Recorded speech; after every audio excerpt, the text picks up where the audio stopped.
Okay. Good afternoon. Okay.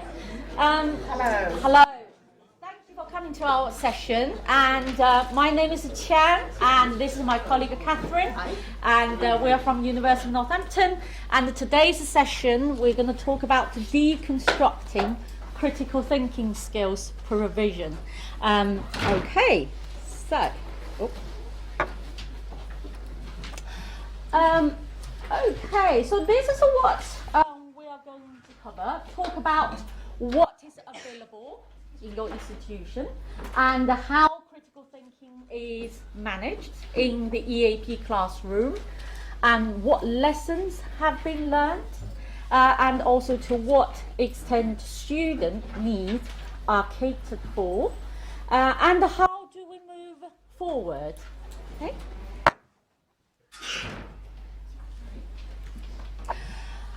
Okay, three-part for today's session. The first 10 minutes, we are going to show you some of our findings from a research project we are conducting at the moment, and we're going to use those results and to move on to the second to discuss about current provisions and what we are doing, and what kind of activities, lessons you have learned in your institution. And then we move on to the last 20 minutes. We talk about, okay, how we're going to move forward. Okay, so that's the plan for the next 50 minutes. Okay. Also. Okay, so I'm going to hand over to my colleague Catherine to talk about the current project we are running.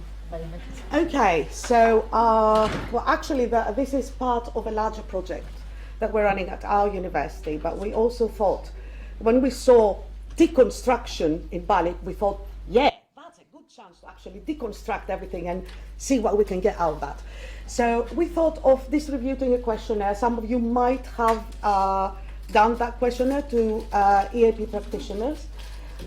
We reached about at least 11 universities, and I say at least because we had 10 colleagues that did not actually state their affiliation, so we don't know if they are the same universities or a different university. We will still, we will keep researching that. So we will distribute that through BALEAP JISC mail as well. So what we have now is indicative. It definitely can show trends. Okay. So current provision.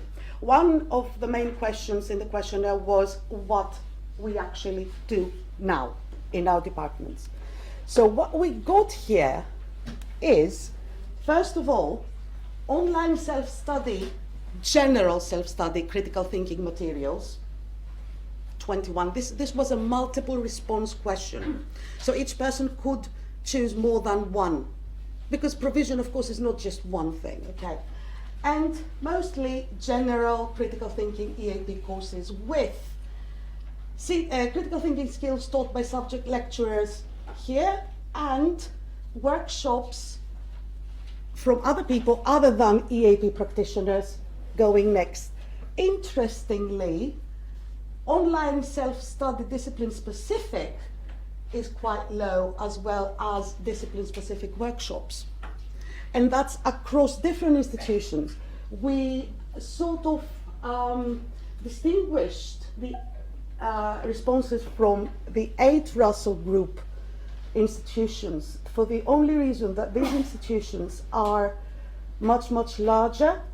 So they've got more means, more funds, bigger departments, so they can provide different things. And we wanted to see if there is a difference in provision. So what we did here was that we worked with probability of occurrence.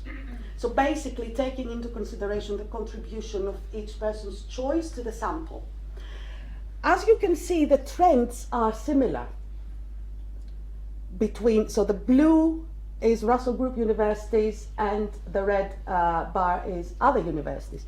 Interestingly, online self-study discipline-specific materials are provided mainly, I mean, in our sample only, by larger universities. And also there's a difference in critical thinking workshops taught by learning developers or other than EAP practitioners.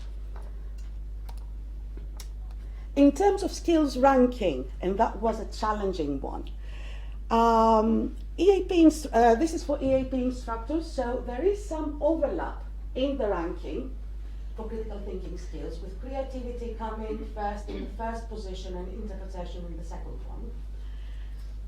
By overlap, what do we mean?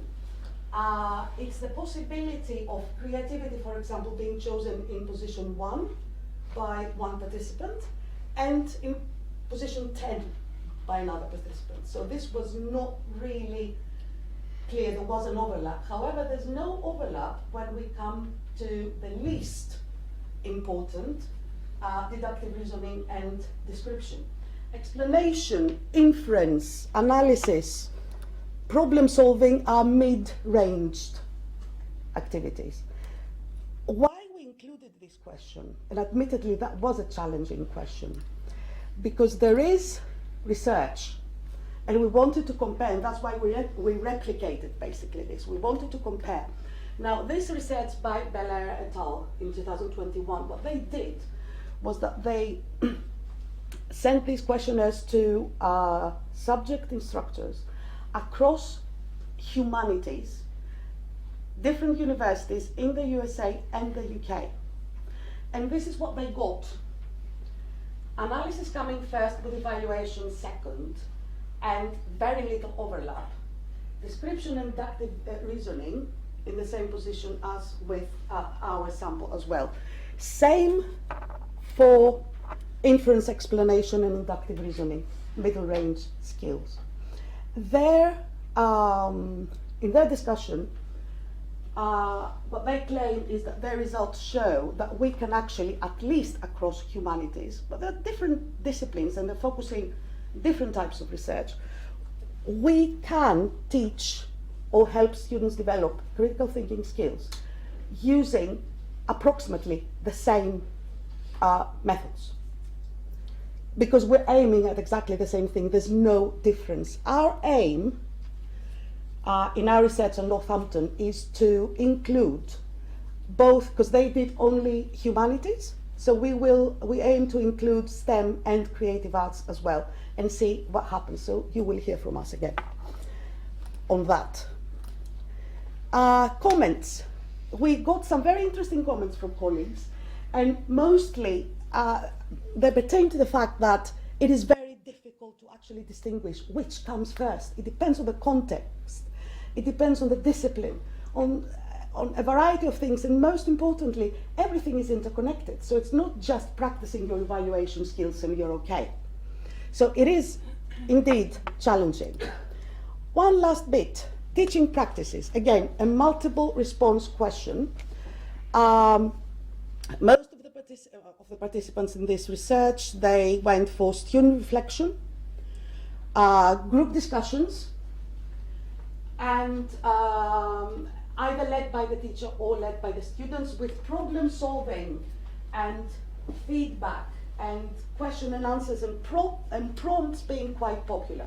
So these are the types of tasks we actually use to teach and develop critical thinking skills.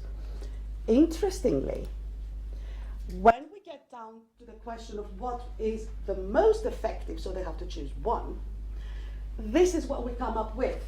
And I say interestingly because